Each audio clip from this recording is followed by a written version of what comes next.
An old man is much better than a young man. Ancient Viking family traditions that can surprise anyone. Greetings! Today, we will talk about how the ancient Vikings treated the creation of a family, and also about the key features of the marriage of northern peoples. For what purpose the Vikings forcibly removed girls during their campaigns? Is it true that the female part of the population favored old men over young men? What was the meaning of the sword that the Vikings purposely placed on the bed next to the woman? Be sure to read the material to the very end. So, you will learn all the details of the life of powerful warriors and family men of the Norwegian lands. An example to the future generation. It is no secret that the creation of a healthy and reliable family is the key to the success of family happiness. The Vikings, who are remembered for their numerous campaigns and conquests, also realized this golden rule. That is why marriage and the birth of children for the northern peoples played a huge role. It is also important that the Vikings taught their children important life values. As you can already guess, the issue of proper relations between a man and a woman, northern peoples did not avoid.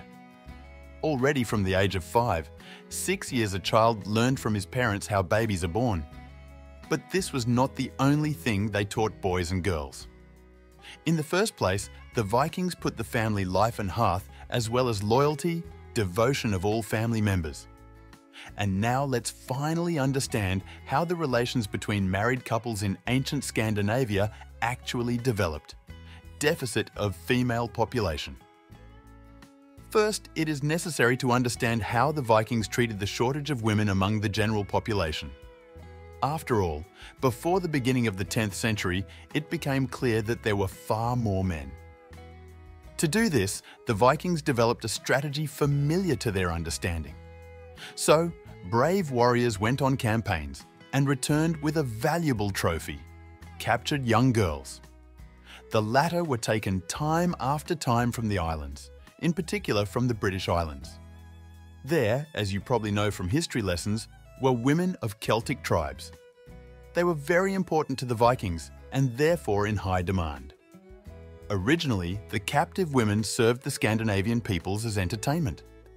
But over the years, they were accepted into their clan, and so the girls became not just brides, but faithful wives and mothers. Unfortunately, not without concubines. For one reason or another, not all the captives were married off. But even so, concubines performed a number of important functions under their lord, which, as a rule, was a well-to-do and financially independent Viking. He gave his concubine a special status, and she received a lot of privileges. The concubine solved the issues of domestic character and life.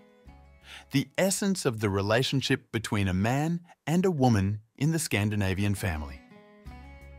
The first thing to pay attention to: marriage unions in the Vikings were created not by compulsion, but voluntarily, although not without exceptions. What we mean? Everything is very clear here. Parents from several families forced their own children to play a wedding. In this case, events did not go according to plan. For example, the newlyweds could easily run away during the wedding ceremony. Such an act was not welcomed by the Vikings, as it was considered a huge disgrace for families. In addition, the offender could be expelled from the community, and the reputation of his family, of course, decreased. In other cases, when the newlyweds came together voluntarily, they became full members of the family. It was expected that a man could perform exceptionally well. For the Vikings, male representatives first of all personified fertility. The women, on the other hand, gave hope that they would be able to successfully bear a fetus and give birth to healthy offspring. If it turned out that one of the spouses was infertile, such a phenomenon was regarded as a curse, or as a punishment for a specific offense. That is why folk remedies were used, or whole rituals for men and women were conducted. The Vikings believed that this is how to increase male endurance or female fertility. Divorce in the Scandinavian peoples. Since we are talking about marriage unions, it is worthwhile to talk separately about the stage of divorce processes. Vikings for many decades tried not to allow such things. But if the marriage couldn't be saved, the northern peoples did the following. First, in most cases, it was the woman who filed for divorce. In this respect, the wife had more rights and privileges than other peoples of the north. But the decision to separate from her spouse here and now was explained either by the imperfect health of the latter or by the fact that people did not agree in character. Second, divorce was a kind of ritual that took place in 3 stages. First, the woman expressed her desire to divorce near the family bed. After that, she repeated her words exactly, but in front of the door of the family house. And then the whole community, called ting, would gather to listen to the wife's speech. The man, by the way, also had the right to speak out against his abuser. After that, the ex-fiancé was ridiculed and humiliated in front of everyone else. After all, he was never able to give all the essentials. After that, the man would leave in shame. Were there same-sex marriages among the Vikings? Surprisingly, same-sex marriages among the peoples of Scandinavia did take place, but they were rather an exception than a rule, because they were not widely spread in the Viking culture. In the literature of the peoples of the north, this form of love relations was not only portrayed negatively, but also disgraced the honor and dignity of the Viking. Does age matter? It turns out that the women of Scandinavia paid special attention to age limits, and they favored not young boys, as it may seem at first glance, but mature and even old Vikings. And here's why. Women believed that older men are not only experienced, but also enduring. To make you understand, as an example, we can cite a Scandinavian saga. It dates back to the early Middle Ages. It mentions how 2 potential suitors came to the young queen Ingebjorg. The first was a young man named Olav, and the second was an old man named Getrick.